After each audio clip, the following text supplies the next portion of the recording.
حضرت ابو عثمان رضی اللہ تعالیٰ عنہ فرماتے ہیں کہ میں ایک سفر میں حضرت سلمان فارسی رضی اللہ تعالیٰ عنہ کے ہمراہ تھا، تو راستے میں ایک درخت آیا، پت جھڑ کا موسم تھا، تو ایک شاخ تھی جس پر زرد پتے تھے۔ اس خشک شاخ کو حضرت سلمان فارسی نے پکڑا اور جنبش دی، جتنے پتے تھے گر گئے۔ تو حضرت سلمان فارسی نے مجھ سے پوچھا کہ تم نے مجھے پوچھا نہیں اے ابو عثمان کہ میں نے یہ کیوں کیا ہے؟ تو میں نے کہا جی آپ بتا دیجئے کہ آپ نے ایسا کیوں کیا ہے۔ تو کہا ایک دن میں حضور کے ساتھ تھا، سفر کا عالم تھا، راستے میں ایسے ہی ایک درخت آیا، تو حضور نے اس کی شاخ پکڑی اور اس کو جنبش دی، جو زرد پتے تھے وہ گر گئے۔ تو میں اس منظر کو دیکھ کے لطف اندوز ہوتا رہا، لیکن حضور نے کہا کہ تم نے یہ مجھ سے پوچھا نہیں کہ میں نے ایسا کیوں کیا۔ تو میں نے بھی کہا جی حضور آپ ارشاد فرمائیے کہ آپ نے ایسا کیوں کیا۔ فرمایا ان المسلم اذا تودع فاحسن الوضوء، بے شک مسلمان جب وضو کرتا ہے اور اچھے طریقے سے وضو کرتا ہے، پھر 5 نمازیں پڑھتا ہے، اس سے خطائیں یوں جھڑ جاتی ہیں جس طرح شاخ سے پتے گر گئے۔ اللہ اکبر، کوئی ایک پتا بھی نہیں بچا، اور اس کے لیے کوئی بہت زیادہ جھٹکا دینے کی ضرورت بھی نہیں ہوئی، تھوڑی سی جنبش دی اور سارے پتے گر گئے۔ تو کہا اس کے بدن سے گناہ یوں جھڑ جاتے ہیں اور اس کا بدن گناہوں سے پاک ہو جاتا ہے جس طرح شاخ ان پتوں سے خالی ہو گئی۔ تو جب کوئی شخص نماز کے لیے کھڑا ہو تو اس کے گناہ مٹا دیے جاتے ہیں اور بندہ ستھرا ہو جاتا ہے، بندہ پاک اور صاف ہو جاتا ہے۔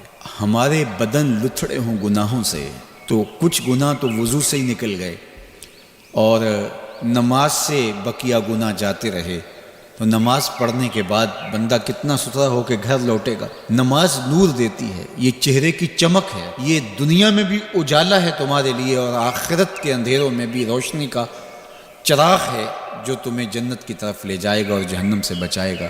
تو اس لیے 5 گانا نماز شعار زندگی بنانے والے اس دنیا میں خوبصورت زندگی گزارتے ہیں، اور میرے اور آپ کے آقا و مولا نماز کے لیے بے چین رہتے تھے۔ جب نماز کا وقت ہوتا تو حضرت بلال حبشی جو کہ حضور کے مؤذن ہیں، ان کو حضور سے جو حکم ملتا اس حکم نامے کے خوبصورت الفاظ دیکھیے۔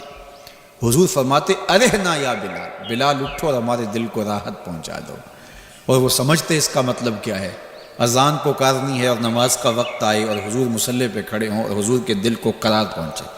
آقا کریم علیہ السلام کا ایک فرمان بچے کو یاد ہے، حضور علیہ السلام نے ارشاد فرمایا کہ جعلت قرۃ عینی فی الصلاۃ، تو میری آنکھوں کی ٹھنڈک نماز بنائی گئی۔ تو یہ نماز کے ساتھ حضور کا رشتہ ہے، نماز کے ساتھ حضور علیہ السلام کا تعلق قلب ہے، اور وہ محبت اتنی بڑی ہوئی ہے، اتنی فراواں ہے کہ حضور کی آنکھوں کو ٹھنڈک ہی اس لیے پہنچتی ہے۔ تو نماز کے ساتھ محبت، نماز کی ادائیگی کے لیے کوشش، نماز کے لیے مسجد کی حاضری، گھروں کے اندر نمازوں کا ادا کرنا، نماز کے لیے دن کے اجالے، نماز کے لیے رات کی تنہائیاں، نماز کے لیے تہجد کے سجدے، فرض اور نفل نمازیں، سنن اور مستحبات کے لیے دن رات کوشش، یہ اہل ایمان کا طریقہ اور انداز رہا، اور ہمیں اس کا حکم دیا گیا وَأَقِیمُوا الصَّلَاةَ وَلَا تَکُونُوا مِنَ الْمُشْرِکِینَ، نماز قائم کرو، مشرکین میں سے نہ ہو جاؤ۔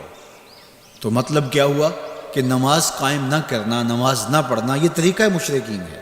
اس لیے کہا کہ ان کے ساتھ تمہاری مشابہت اچھی تو نہیں لگتی، اس لیے تمہیں تو 5 گانا نماز ادا کرنا ہوگی۔ تو اہل ایمان کا اسلوب زندگی یہی ہونا چاہیے کہ وہ 5 گانا نماز کے ذریعے اپنے رب کے حضور حاضر ہوتے رہیں، ایک نماز کے بعد دوسری نماز کا انتظار کرتے رہیں، نماز میں راحت پائیں، نماز میں قرار جاں اور تسکین قلب تلاش کریں، اور یقیناً نماز قلب کی، روح کی تسکین کا سبب ہے۔